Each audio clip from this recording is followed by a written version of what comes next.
Welcome dear रॉकर्ड्स। Movie की शुरुआत Egypt में 1300 बीसी में होती है, यानी आज से लगभग 3300 साल पहले। उस वक्त वहाँ हिब्रू वंश के गुलाम रहते थे जो 400 साल से इजिप्शियन राजवंश के गुलाम थे और 400 साल से पीढ़ी दर पीढ़ी वे इजिप्शियन की गुलामी कर रहे थे बेचारे। यही उस वक्त का इजिप्ट का सम्राट है। इसके दो बेटे होते हैं, एक इसका अपना बेटा है जिसका नाम रामेसेस है और दूसरा है मोसेस जो बचपन में सम्राट को नदी के किनारे मिला था, पर सम्राट इसको अपने बेटे की तरह प्यार करता है और दोस्तों यही इस मूवी का हीरो भी है। अब यहाँ एक बतख का इंटेस्टाइन निकालकर एक औरत रॉयल फैमिली को भविष्यवाणी सुना रही होती है। दरअसल इनकी सेना युद्ध करने जा रही है और ये औरत उन्हें युद्ध का नतीजा बताने आई है। वो बताती है कि युद्ध में इजिप्ट की जीत होगी। इस युद्ध में इजिप्ट सम्राट का वारिस बचाया जाएगा और जो उसको बचाएगा वो भविष्य में एक बहुत ही बड़ा सम्राट बनेगा। ये सुनकर असली वारिस रामेसेस चिढ़ जाता है क्योंकि भविष्यवाणी के अनुसार उसकी जान खतरे में है और जो उसको बचाएगा वही सम्राट बनने वाला है। उसे लगता है कि मोसेस से ही उसे और उसकी पदवी को खतरा हो सकता है, इसलिए वो मोसेस से कहता है कि युद्ध में चाहे कुछ भी हो जाए तुम मेरे पास भी मत आना। इस औरत की भविष्यवाणी सच नहीं होनी चाहिए और इस वादे के साथ वे हजारों सैनिकों के साथ रणभूमि की ओर चल पड़ते हैं। दुश्मन की सेना रणभूमि के पास एक जगह पर अपना पड़ाव लगाकर ठहरी होती है। इजिप्शियन का प्लान यह है कि बिना किसी चेतावनी के दिए वे दुश्मन के पड़ाव पर आक्रमण करके उनको वहीं खत्म कर देंगे। इनकी आहट सुनते ही दुश्मन चौकन्ने हो जाते हैं, लेकिन इससे पहले कि ये हथियार उठा सकें इजिप्ट के कई हजारों सैनिक घोड़ों पर हवा की रफ्तार से इन पर टूट पड़ते हैं और दुश्मन के सारे टेंट्स को तहस नहस करते हुए आगे बढ़ते हैं। इनकी तेज और तीरों की बौछार के आगे दुश्मन की सेना टिक ही नहीं पाती और बड़ी तादाद में वहां पर लोग मारे जाते हैं। इस एक तरफा युद्ध में रामेसेस दुश्मन को मारता हुआ आगे बढ़ रहा है कि अचानक उसका सारथी नीचे गिर जाता है, लेकिन वो बड़ी खूबी के साथ रथ को संभाल लेता है और लड़ रहा होता है। अब दुश्मन के दो रथ उसके दोनों तरफ आ जाते हैं और रामेसेस बीच में फंस जाता है। दूसरी ओर मोसेस दुश्मनों को बड़ी तादाद में मार गिरा रहा होता है। इस बीच रामेसेस की रथ का पहिया भी टूट जाता है और सामने से एक और रथ तेजी से रामेसेस की ओर बढ़ता है। अब रामेसेस का रथ उससे टकराता है और रामेसेस नीचे गिर जाता है और फिर जैसे ही मोसेस इस दृश्य को देख लेता है तभी 3 घोड़ों से बंधा हुआ एक रथ रामेसेस की ओर बढ़ रहा होता है और अब एक ही पल में रामेसेस रथ के नीचे आने वाला है, लेकिन उसी पल मोसेस अपना भाला रथ के पहिए के बीच फंसाकर रथ को ही गिरा देता है और इस तरह वो रामेसेस को बचा लेता है। इतने में रामेसेस संभल जाता है और फिर दुश्मन से खूब लड़ने लगता है और फिर दुश्मन के हर सैनिक को खत्म करके इजिप्ट के वीर विजय की घोषणा करते हुए वहां से निकलते हैं और अपने राज्य में पहुंच जाते हैं और इस तरह लोग इजिप्ट की जय जयकार करते हुए सैनिकों का स्वागत करते हैं। अब मोसेस सम्राट से मिलने जाता है तो वो पूछता है क्या रणभूमि में वैसा ही हुआ जैसे उस औरत ने बताया था? क्या तुमने मेरे बेटे रामेसेस की जान बचाई है? पर मोसेस झूठ कहता है कि वैसा कुछ भी नहीं हुआ। देखो बेटा, बाप से झूठ बोलना ठीक नहीं है, सच बताओ। फिर जाकर मोसेस सच कहता है कि रामेसेस की जान खतरे में थी और मैंने ही ऐन वक्त पर उसको बचाया। और तब सम्राट कहता है कि तुम सचमुच एक श्रेष्ठ वीर हो, इसलिए मेरे बाद मेरे बेटे रामेसेस की बजाय तुम्हें राजगद्दी मिलनी चाहिए। और फिर राज दरबार में एक चर्चा चल रही होती है। दरअसल वे राज्य में बड़ी बड़ी इमारतें बना रहे होते हैं और इन्हें बनाने का काम इनके गुलाम यानी कि हिब्रूज कर रहे होते हैं। अब हिब्रूज की संख्या बहुत ही बढ़ गई थी और उन्हें मैनेज करने के लिए एक वाइसराय को नियुक्त किया गया था जिसका नाम हेगेप है। लेकिन हेगेप के बारे में कई शिकायतें आ रही थी, इसलिए वे फैसला करते हैं कि कई जासूसों को वहां जाकर उसकी असलियत का पता लगाना चाहिए। अब इस काम के लिए वे मोसेस को चुनते हैं। मोसेस उनकी बात मानकर उस शहर में जाता है जहाँ कंस्ट्रक्शन चल रही होती है। जरा दोस्तों इस जगह को तो देखिए, पता नहीं यहाँ सुरंग खोदी जा रही है या बड़े बड़े कुएं खोदे जा रहे हैं। 10 लाख से भी ज्यादा हिब्रूज यहाँ काम कर रहे होते हैं। अब मोसेस उनके बीच जाता है तो उसे सड़ी हुई लाश की बदबू आने लगती है। दरअसल गुलामों को इतनी बुरी हालत में रखा गया है कि उनके शरीर से ऐसी गंदी बू आ रही है। अब उनकी हालत और रहने की जगह को देखकर मोसेस बहुत ही तड़प उठता है। फिर वो हेगेप के महल में जाता है। दरअसल सरकार ने उसको एक साधारण सा घर बनाकर दिया था, लेकिन हिब्रूज का गलत इस्तेमाल करके उसने अपने लिए एक महल बनवा लिया है। और अब हेगेप से मोसेस को पता चलता है कि ये आदमी खुद को सिर्फ वाइसरॉय नहीं बल्कि इस इलाके का राजा समझता है, पर हेगेप कुछ भी मानने से इनकार कर देता है।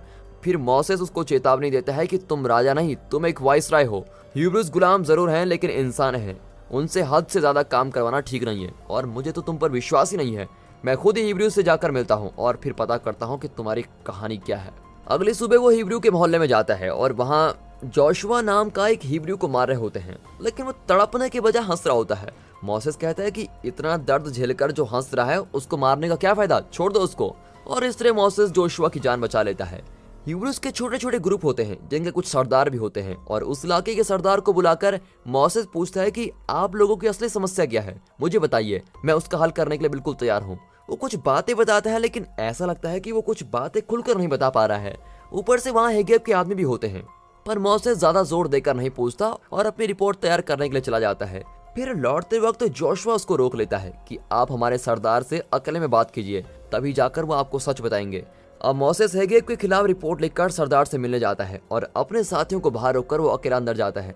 वहाँ कुछ हिब्रूज और उनका सरदार होता है और फिर सरदार बताता है कि हिब्रूज की असली हालत कैसी है और एक बहुत ही बड़ा सच उसके सामने रखता है जो मोसेस ने बिल्कुल भी एक्सपेक्ट नहीं किया था। दरअसल सम्राट और राज परिवार के लोग समझ रहे थे कि मोसेस इजिप्ट के किसी वंशज का बेटा था जिसे नदी के किनारे छोड़ दिया गया था, इसलिए सम्राट ने उसे अपने बेटे की तरह पाल पोस कर बड़ा किया। लेकिन यहाँ सरदार बताता है कि मोसेस एक इजिप्शियन नहीं बल्कि हिब्रूज का वंशज है। वो कहता है तुम्हारे माँ बाप हिब्रूज हैं, हिब्रूज को यहाँ से बचाने के लिए ही तुमने जन्म लिया है। मोसेस को उसकी सारी बातें झूठी लगती है और वह गुस्से में वहाँ से चला जाता है। लेकिन हिब्रूज के बीच दो गद्दार होते हैं जो सरदार की बातें सुन लेते हैं। वे सीधे जाकर वाइसरॉय हेगेब को सच बता देते हैं और बदले में इनाम मांगते हैं। लेकिन हेगेब कहता है कि मैं तुम दोनों को जिंदा छोड़ रहा हूँ और यही तुम्हारे लिए सबसे बड़ा इनाम है। अब न जाने हेगेब करने क्या वाला है। तब मोसेस को खबर मिलती है कि सम्राट बहुत ही बीमार है, इसलिए वो तुरंत जाकर सम्राट से मिलता है और बताता है कि हेगेब हिब्रूज पर कैसे अत्याचार कर रहा है। ऊपर से वो खुद को सम्राट समझ रहा है और हमारे पैसों से उसने खुद का महल भी बनवा लिया है। उसको हटाकर किसी काबिल और नेक वाइसरॉय को अपॉइंट करना होगा। इस तरह वो सुझाव देकर वहां से चला जाता है। लेकिन बदकिस्मती से उस रात को ही सम्राट की मौत हो जाती है और अब रामेसेस सम्राट बन जाता है। हेगेब रामेसेस से मिलने आता है और उसको देखकर मोसेस बहुत ही आग बबूला हो जाता है और कहता है कि हम तुम्हें वाइसरॉय की पदवी से हटाने वाले हैं। इजिप्ट को तुम जैसे बेईमानों की जरूरत नहीं है, तुम अभी यहाँ से निकल जाओ। लेकिन हेगेब कहता है कि मैं तुमसे नहीं बल्कि इजिप्ट के नए सम्राट से अकेले में बात करना चाहता हूँ।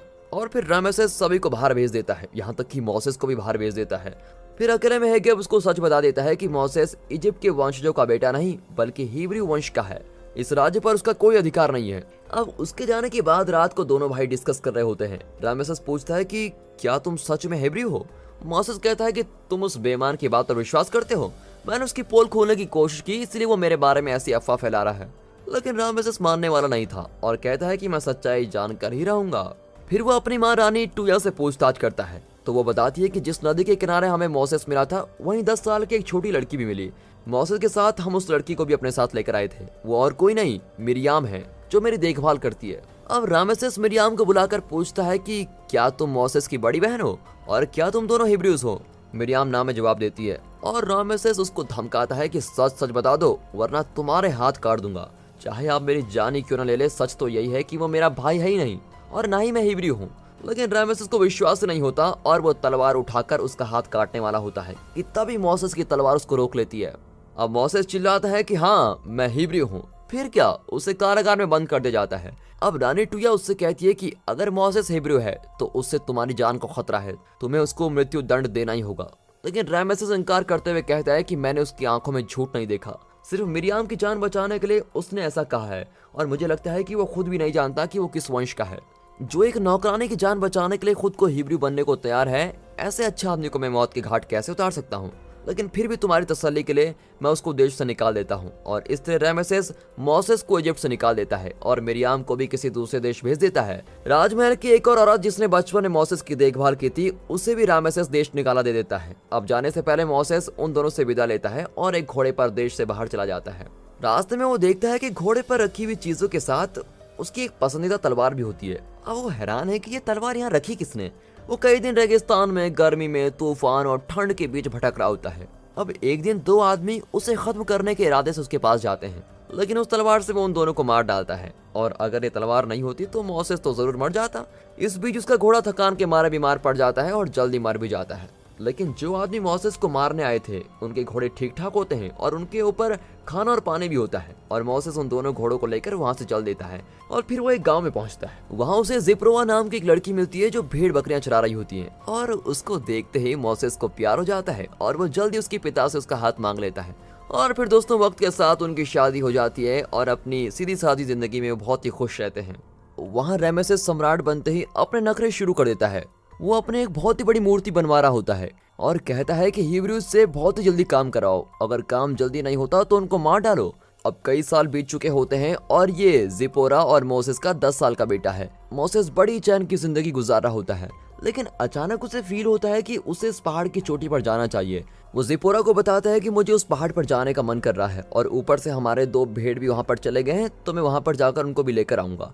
तब बारिश होने लगती है और ढलाव में गीली मिट्टी नीचे की ओर सरकने लगती है।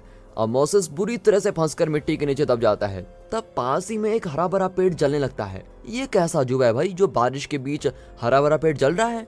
तभी पास में एक छोटा सा लड़का भी होता है जो ज्ञानियों जैसी बात करता है। दरअसल ये छोटा लड़का नहीं बल्कि हिब्रूज का भगवान है। वो कहता है कि मेरे लोग बड़ी मुसीबत में हैं और मैं उन्हें बचाना चाहता हूँ, मुझे तुम्हारी जरूरत है, लेकिन एक भेड़ चराने वाले के रूप में नहीं बल्कि तुम्हारे पुराने रूप में जब तुम वीर थे। और मुझे तुम्हारे जैसे ही काबिल वीर की जरूरत है जो मेरे लोगों को आजादी दिला सके। क्या तुम मेरा साथ दोगे? मोसेस का सर चकराने लगता है कि ये कह क्या रहा है, और जब वो आंखें खोलता है तो अपने घर में होता है, क्योंकि गांव के लोग उसको पहाड़ से उठा लाए थे। जिपोरा उसके हाथ पैर में मरहम लगाती है और मोसेस कहता है कि मैंने भगवान को देखा था और उन्होंने मुझे कोई काम सौंपा है। लेकिन जिपोरा सोचती है कि उसने कोई सपना देखा होगा, इसलिए वो ऐसी बातें कर रहा है। फिर एक दिन अचानक वो जिपोरा से कहता है कि मुझे भगवान ने एक जरूरी काम दिया है जिसको पूरा करने के लिए मुझे यहाँ से जाना होगा। जिपोरा उसको मना करती है लेकिन फिर भी उसको जाने देती है। मोसेस जिपोरा और अपने बेटे को छोड़कर वहां से चला जाता है और सीधे उसी शहर में पहुंचता है जहां लगभग 10 साल पहले वो हिब्रूज से मिला था। वो देखता है कि किसी बीमार के कारण बड़ी तादाद में हिब्रूज मर रहे हैं और मरे हुए लोगों को आग में फेंका जा रहा है। फिर वो हिब्रूज के सरदार की झोपड़ी में जाता है। लगता है वहाँ हिब्रूज मोसेस का इंतजार कर रहे थे।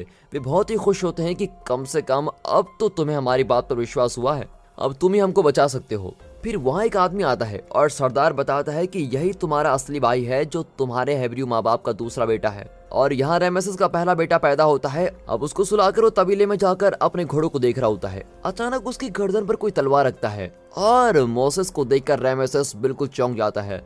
मोसेस पूछता है कि हिब्रू पर इस तरह अत्याचार क्यों कर रहे हो और कितने सालों तक तुम हिब्रूज को गुलाम बनाकर रखोगे, उन्हें आजाद करो। इस पर रेमेसेस कहता है कि 10 लाख से ज्यादा गुलामों को आजाद कर दिया तो इजिप्ट की आर्थिक स्थिति एकदम खराब हो जाएगी, इसलिए मैं ऐसा नहीं कर सकता। फिर मोसेस कहता है कि यहाँ से जाने के बाद मुझ पर 2 आदमियों ने हमला किया था, क्या मुझे खत्म करने के लिए तुमने उनको भेजा था?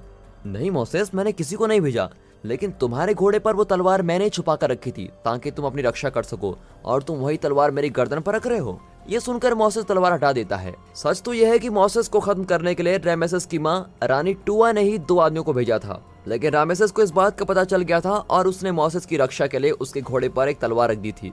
मोसेस भले ही उसका अपना भाई ना हो और शायद हिब्रू हो, लेकिन फिर भी रामेसेस चाहता है कि मोसेस सही सलामत रहे।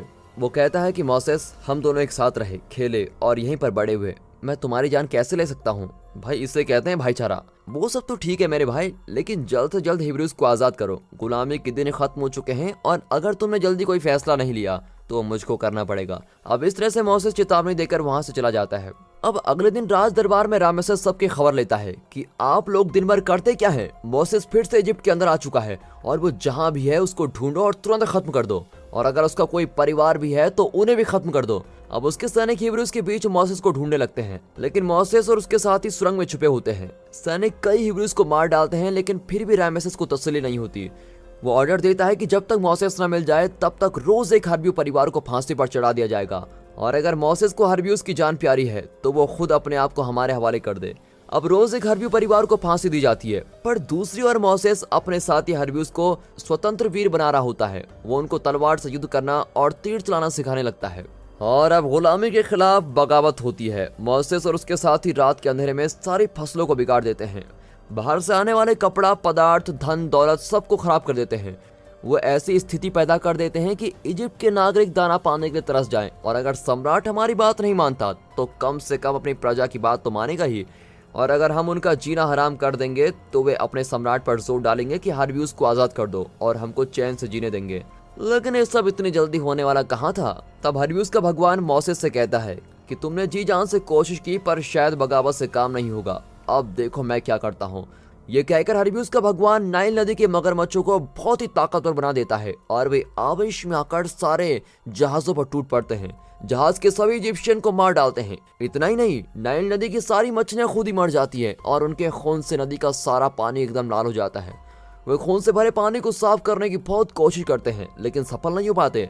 फिर चारों ओर से हजारों मेंढक वहां जाते हैं। यहाँ रानी टुआ सो रही होती है और उस पर भी हजारों मेंढक कूद पड़ते हैं। रेमेसेस की कुछ समझ ही में नहीं आता कि करूं क्या और यहाँ पर हो क्या रहा है, लेकिन वो फिर भी अपनी जिद पर अड़ा हुआ रहता है। और अब कोई रास्ता न पाकर भगवान अपना अगला हथियार इन पर छोड़ते हैं, और वो हैं लाखों करोड़ों टिड्डियां जो पूरे इजिप्ट की फसल, खाने पीने की चीजें सब कुछ बर्बाद करके रख देते हैं, और उनके काटने से बहुत सारे लोग भी मर जाते हैं।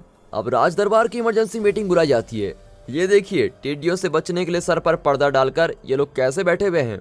और ये छोटे वाले महाशय हैं इजिप्ट के नेचुरल डिजास्टर डिपार्टमेंट के मंत्री। ये हर मुसीबत को साइंटिफिकली एक्सप्लेन करना जानता है, पर अगर सोल्यूशन इससे पूछा जाए तो इसकी बस की बात नहीं है। टिड्डियों के काटने से रामेसेस को ही नहीं बल्कि सारी प्रजा को भी फुंसियां होने लगती है और सबको दवाई दी जाती है। अब रामेसेस अपना पूरा गुस्सा हर्ब्यूस पर उतारता है और ऑर्डर देता है कि आज से तुम लोग 10 घंटे की बजाय 20 घंटे काम करोगे। इस पर हर्ब्यूस और भी ज्यादा भड़क जाते हैं। अब एक दिन अचानक रामेसेस का सबसे प्यारा घोड़ा मर जाता है। फिर राज्य के भेड़ बकरियां भी अचानक मरने लगती हैं। रामेसेस फिर से चोटी वाली की सलाह लेता है और इस तरह जानवरों के मरने का कारण पूछता है, लेकिन चोटी वाला मंत्री ठीक से जवाब ही नहीं दे पाता और गुस्से में रामेसेस उसको भी फांसी की सजा दे देता है। अब उस मंत्री को बुलाता है जो भविष्यवाणी सुनाती है, लेकिन वो भी उसको ठीक से सोल्यूशन नहीं दे पाती और रामेसेस उसको भी फांसी पर लटका देता है। अब तेज तूफान आता है और घनघोर बारिश होने लगती है और बारिश में पानी नहीं बल्कि पत्थर बरसने लगते हैं। पूरा इजिप्ट बर्बाद हो रहा होता है और अब एक बार फिर टिड्डियों का आक्रमण होता है और इस बार लगता है कि इजिप्ट की बर्बादी होकर ही रहेगी। जीव जंतु, फसल, जनता, सबका विनाश होने लगता है और लोगों के पास खाने के लिए दाना भी नहीं होता। अब सम्राट होने के नाते रामेसेस को चाहिए कि वो अपने भंडार से दान निकालकर लोगों को दे, लेकिन वो कहता है कि लोगों में दान बांटकर मैं करूंगा क्या, मैं भूखा मरूंगा क्या। उनकी समस्या वे खुद ही सुलझा लेंगे। लेकिन लोग चुप थोड़ी न रहने वाले थे। वे भंडारों में घुसकर अनाज बटोरने लगते हैं और उनको चोर बताकर सिपाही अपने ही देश के लोगों पर तीर चलाकर मारने लगते हैं। अब इस तरह आम लोगों की तकलीफों को देखकर मोसेस से रहा नहीं जाता और वो सीधे भगवान के पास जाकर कहता है कि इजिप्शियन ही सही, लेकिन इन आम लोगों की तकलीफें मुझसे देखी नहीं जाती। आप राज परिवार की गलती की सजा आम जनता को मत दीजिए। इन नेचुरल डिजास्टर्स को रोक दीजिए। आगे का मैं खुद ही देख लूंगा। ये कहकर वो राजमहल में आता है। सिपाही डर के मारे उसको कुछ भी नहीं कहते और रामेसेस से मिलने देते हैं और मोसेस को देखते ही रामेसेस अपनी तलवार निकालता है, लेकिन मोसेस कहता है कि मैं तुमसे मिलने निहत्था आया हूँ। मैंने भगवान से सब कुछ रोक देने के लिए कहा है। तुम्हें और तुम्हारी जनता को मैं तकलीफ नहीं पहुंचाना चाहता। हमारी सिर्फ एक ही गुजारिश है कि हमें गुलामी से आजाद कर दो, और अगर एक बार तुम ऐसा कर देते हो तो हम इजिप्ट छोड़कर आराम से शांतिपूर्वक यहाँ से चले जाएंगे। हमें सिर्फ अपनी आजादी चाहिए और कुछ भी नहीं। पर इतना कुछ हो जाने के बाद भी रामेसेस उन्हें आजाद करने से मना कर देता है और मोसेस उसको समझाता है कि अब तक इजिप्ट में जो विनाश हुआ वो हर्ब्यूस के भगवान ने किया है। मैं तुम्हें एक आखिरी मौका देना चाहता हूँ, लेकिन भगवान ने मुझे बताया है कि अगर तुम नहीं मानते तो उनका अगला कदम इतना खतरनाक होगा, इतना विनाशकारी होगा कि तुम सोच भी नहीं सकते। अपने बारे में ना सही, अपने लोगों की भलाई के बारे में तो सोचो। अब रामेसेस कहता है कि मैं तुम्हारे भगवान से नहीं डरता, हट जाओ यहाँ से। और अब मायूस होकर मोसेस लौट जाता है और अपने कुछ हर्ब्यूस साथियों को बुलाकर भगवान की वाणी उनको सुनाता है। इजिप्ट में बहुत ही बड़ा सर्वनाश होने वाला है और अगर हमें उस विनाश से बचना है तो अपने भेड़ों को काटकर उनके खून से अपने घरों के दरवाजे को रंग दो, तभी हम और हमारे बच्चे उस विनाश से बच सकेंगे। अब सारे हर्ब्यूस वैसा ही करते हैं। उस रात पूरे राज्य में सन्नाटा होता है और मोसेस सोचता है कि आज ये जगह कितनी शांत लग रही है, मुझे कोई विनाश आता क्यों नहीं दिखता। लेकिन वहाँ इजिप्ट के हर परिवार के सबसे बड़े बच्चे एक एक करके मर जाते हैं। रामेसेस का एक ही बेटा होता है और वो भी मर जाता है। यही है वो विनाश जिसकी चेतावनी भगवान ने दी थी। और अब वे सब अपने बच्चों को उठाकर हर्ब्यूस के पास जाते हैं। रामेसेस बिलख कर रोते हुए कहता है कि इजिप्ट के हर परिवार का एक बच्चा कल रात मर गया। मोसेस उससे कहता है कि हमारे हर्बी वंश का एक भी बच्चा मरा नहीं है और इससे ये साफ जाहिर होता है कि भगवान हमारे साथ है। कम से कम अब तो गुलामी से आजाद कर दो। अपने बेटे को खोकर रामेसेस बहुत ही मायूस और कमजोर महसूस करता है। उसे अंदाजा हो जाता है कि हर्ब्यूस को यहाँ गुलाम बनाकर रखना ठीक नहीं है, इसलिए वो हर्ब्यूस को आजाद करने का हुक्म देता है और इस तरह 10 लाख से भी ज्यादा हर्ब्यूस गुलामी से आजाद होकर एक ही दिन में इजिप्ट छोड़कर घोड़ों पर, बैलगाड़ियों पर और पैदल चलकर जाने लगते हैं। 10 लाख लोगों का एक ही दिन में निकलना कोई आसान बात तो है नहीं और इस तरह राज्य की सारी सड़कें हर्ब्यूस से भर जाती हैं। वो जितना हो सकता था उतना सामान बटोरकर जल्द से जल्द वहां से जाने लगते हैं, क्योंकि उनको डर होता है कि रामेसेस अचानक अपना फैसला न बदल दे। अब यहाँ रामेसेस अपने बेटे का अंतिम संस्कार कर रहा होता है, पर उस काम को पूरा करते ही न जाने उसके दिमाग में क्या आता है। वो हुक्म देता है कि सेना को तैयार करो, हमें अभी सारे हर्ब्यूस पर हमला करना है और सभी को खत्म करना है। जिन लोगों ने हमारे मासूम बच्चों की जान ली उनको मैं जिंदा कैसे छोड़ सकता हूँ। पर अंतिम संस्कार पूरा होते होते 3 दिन लग जाते हैं और 3 दिनों में हर्ब्यूस काफी दूर निकल चुके थे। फिर भी रामेसेस और उसकी सेना तेजी से घोड़ों पर उनका पीछा करने लगते हैं और अब इजिप्शियन सेना और हर्ब्यूस के बीच की दूरी सिर्फ 100 किलोमीटर की होती है। एक जगह पर मोसेस के आगे 2 रास्ते होते हैं। एक पहाड़ों के बीच का रास्ता है जो काफी बड़ा है, वे आसानी से अपने घोड़े और बैलगाड़ियों को ले जा सकते हैं, लेकिन दूसरा पहाड़ों पर चढ़कर जाने वाला होता है जो बहुत ही मुश्किल साबित होगा। पर मोसेस घबराता नहीं है और बड़े कॉन्फिडेंस के साथ पहाड़ों के ऊपर का पथरीला रास्ता चुनता है। वो जानता है कि जिस तेजी से इजिप्शियन के लोग उनका पीछा कर रहे हैं वे जल्दी हर्बियस तक पहुंच जाएंगे और उनको खत्म कर देंगे। इसीलिए वो अपने लोगों से कहता है कि हमें पहाड़ के पथरीले रास्ते पर चलना होगा जहां इजिप्शियन के घोड़े और रथ नहीं आ सकते। उस रास्ते पर जाना हर्बियस के लिए बहुत ही मुश्किल साबित होता है, लेकिन उन्हें मोसेस पर पूरा विश्वास है और उसकी बात को वे भगवान की बात मानकर उसके ऊपर विश्वास करने लगते हैं। और फिर कुछ घंटों के बाद ही रामेसेस उसी जगह पर पहुंच जाता है तो देखता है कि वहां हर्बियस के बैलगाड़ियां खड़ी है। वो समझ जाता है कि सिर्फ गाड़ियों को नीचे छोड़कर हर्बियस अपने घोड़ों को लेकर पहाड़ पर चले गए हैं। रामेसेस कहता है कि हम भी पहाड़ पर चलेंगे, लेकिन अपने रथों को उठाकर लेकर चलेंगे, तभी हम उनको आसानी से पकड़ पाएंगे। और अब उसकी बात मानकर उसके आदमी अपने रथों को बड़ी मुश्किल से पहाड़ पर चढ़ाते हैं। वहां मोसेस के पीछे 10 लाख हर्बियस उस पहाड़ को पार करके उस तरफ उतरते हैं तो देखते हैं कि वहां तो समुद्र है। अब मोसेस को चिंता होने लगती है कि कहीं उसने गलती तो नहीं कर दी। आगे समुद्र है और पीछे इजिप्शियन जो जल्दी उनको पकड़ लेंगे। अब उसको डर होता है कि उसके गलत फैसले से 10 लाख हर्बियस की जान जाने वाली है। इतने में रात होने लगती है और वो परेशान होकर एक जगह लेट जाता है। फिर वो अपना चाकू समुद्र में फेंकता है तो उसको अंदाजा होता है कि समुद्र तो बहुत ही गहरा है। अब उसके कुछ भी समझ में नहीं आता। तभी अचानक उसको कोई आवाज सुनाई देती है और वो चौंक कर उठता है। वो देखता है कि सुबह हो चुकी है और उसने जो चाकू पानी में फेंका था वो अब पानी के ऊपर दिखाई दे रहा होता है। मतलब समुद्र की गहराई बहुत ही कम हो चुकी है। हर्बियस को बचाने के लिए उनके भगवान ने समुद्र का पानी इतना कम कर दिया है कि वो पैदल चलकर जा सकते हैं। अब मोसेस सबसे कहता है कि यही हमारा रास्ता है, मुझ पर और भगवान पर भरोसा रखो, हम सब समुद्र के रास्ते आगे बढ़ेंगे। अब सारे हर्बियस समुद्र में उतरकर चलने लगते हैं। दूसरी ओर रामेसेस की सेना पथरीला रास्ता पार करके आ जाती है और अब वे अपने रथों पर तेजी से इनकी ओर बढ़ रहे होते हैं। ये बहुत ही संकर और कमजोर रास्ता है। इतने सारे रथ उस रास्ते पर एक के बाद एक करके इतनी तेजी से जाते हैं कि कई जगहों पर तो पहाड़ टूटने लगता है। वाइसरॉय हेगब का रथ बुरी तरह से फिसलता है और वो रथ के साथ नीचे गिरकर मर जाता है। पीछे तेजी से आते हुए कई रथ एक दूसरे से टकराते हैं और सारे एक एक करके नीचे की ओर फिसलकर गिरने लगते हैं और कई सिपाही मर जाते हैं। अब रामेसेस आगे निकल चुका था, लेकिन वह परेशान होता है क्योंकि अब इस टूटे हुए रास्ते से इनको वापस भी जाना होगा। इन लोगों ने तो खुद अपने पैरों पर कुल्हाड़ी मार दी है, लेकिन उसके अंदर बदले की आग इतनी जल रही होती है कि वो वापस जाने के बारे में सोचता ही नहीं। अब वे समुद्र के पास पहुंच जाते हैं, लेकिन लगभग सभी हर्बियस दूसरे तट के पास पहुंच चुके होते हैं। मोसेस को देखते रामेसेस उसको मारने के लिए अपना रथ दौड़ाता है और उसकी सेना भी तेजी से हर्बियस की ओर बढ़ती है। रामेसेस का सेनापति कहता है कि आगे से तूफान आता हुआ दिख रहा है और तूफान के आने से समुद्र का पानी ऊपर उठ जाएगा और हम सब मारे जाएंगे, इसलिए अब हमें यहीं से लौट जाना चाहिए। लेकिन रामेसेस उसको चुप कराकर सेना को आगे बढ़ाता है। वे 20 समुद्र में होते हैं और तब सेनापति फिर से चेतावनी देता है कि तुम मान जाओ महाराज, हम सब मारे जाएंगे। रामेसेस के सभी सैनिक सेनापति की बात मानकर अपने घोड़े घुमाकर लौटने लगते हैं और रामेसेस अकेला ही मोसेस की ओर तेजी से बढ़ रहा होता है। उसके सिपाही तट की ओर लौट रहे होते हैं कि अचानक सुनामी जैसी बड़ी बड़ी लहरें उठती हैं और पूरी सेना खत्म।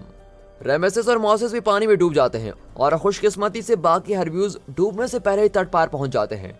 फिर कुछ देर बाद मोसेस तैरकर तट पर आता है और दूसरी ओर रामेसेस की पूरी सेना नष्ट हो चुकी है, लेकिन वो किसी तरह तैरकर बच निकलता है। लेकिन बचकर क्या फायदा, वापस जाने का तो रास्ता खुद ही नष्ट हो गया है। ऊपर से उसका एक भी साथी जिंदा नहीं बचा है। इजिप्शियन राजवंश का ये आखिरी और अकेला आदमी होता है और समुद्र तट पर अकेला खड़ा वो अपनी किस्मत को कोस रहा होता है। अब मोसेस सभी हर्बियस को लेकर उस गांव में जाता है जहां उसकी पत्नी जिप्रोहा और बेटा रहते हैं। मोसेस को देखकर जिप्रोहा की खुशी का ठिकाना नहीं होता। मोसेस कहता है कि मैं अपने परिवार को भी साथ लेकर आया हूँ और ये सुनकर वो उसके पीछे देखती है तो 10 लाख हर्बियस को देखकर बिल्कुल ही चौंक जाती है। मोसेस बताता है कि ये मेरे लोग हैं और इनके रहने के लिए एक अच्छी और खुशहाल जगह की जरूरत है और मैं उसी जगह की तलाश में जा रहा हूँ, क्या तुम मेरे साथ चलोगी? अब जिप्रोहा खुशी से हाँ कर देती है। कई 100 साल की गुलामी का खात्मा करके आए हुए हर्बियस अब बहुत ही आजाद महसूस कर रहे होते हैं। अब उनका कोई दुश्मन नहीं है और उन्हें किसी से डरने की जरूरत भी नहीं है, इसलिए वे खा पी कर ऐश करने लगते हैं और कुछ ज्यादा ही मौज मस्ती करने के आदी हो जाते हैं। अब उनका बर्ताव देखकर भगवान को बहुत ही दुख होता है कि ये लोग कहीं फिर से बर्बादी की ओर न चले जाएं। भगवान चाहते हैं कि मोसेस के बाद भी हर्बियस की पुश्तें नेक और धार्मिक जिंदगी जिए, इसलिए वो मोसेस को 10 धर्मादेश यानी 10 कमांडमेंट्स देते हैं जिनका पालन करके हर्बियस एक अच्छी जिंदगी जी सकेंगे। भगवान 10 कमांडमेंट्स सुनाते हैं और मोसेस उन कमांडमेंट्स को एक पत्थर पर तराशता है। फिर उन 10 कमांडमेंट्स को एक साथ लेकर 10 लाख हिब्रूज के साथ अपना सफर शुरू करता है। अब 10 लाख हिब्रूज अपने भगवान का आदेश मानकर उस नई जगह की ओर चल पड़ते हैं। फिर दिखाते हैं कि इस तरह चलते चलते 40 साल हो चुके हैं, लेकिन अब तक वे अपने लक्ष्य तक नहीं पहुंच पाए। फिर एक घोड़ा गाड़ी को दिखाते हैं जिसके अंदर एक बहुत ही बुजुर्ग आदमी बैठा होता है और दोस्तों ये कोई और नहीं बल्कि मोसेस है। उसके पास एक पेटी है और इस पेटी में वो शिला है जिस पर 10 कमांडमेंट्स तराशे गए हैं। मोसेस और उसके लोगों के साथ उनका भगवान भी हंसते हुए चल रहा होता है। इन्हें ठीक जगह पर पहुंचाने में न जाने कितने साल लग जाएंगे, लेकिन जब तक इनका भगवान इनके साथ है तब तक इनमें हर तकलीफ को झेलने की क्षमता है। अपने लक्ष्य पर पहुंचकर हिब्रूज की आने वाली पुश्तें नेकी, मेहनत और चैन से भरी जिंदगी जिए, इसी सोच के साथ ये मूवी यहाँ पर दोस्तों खत्म होती है।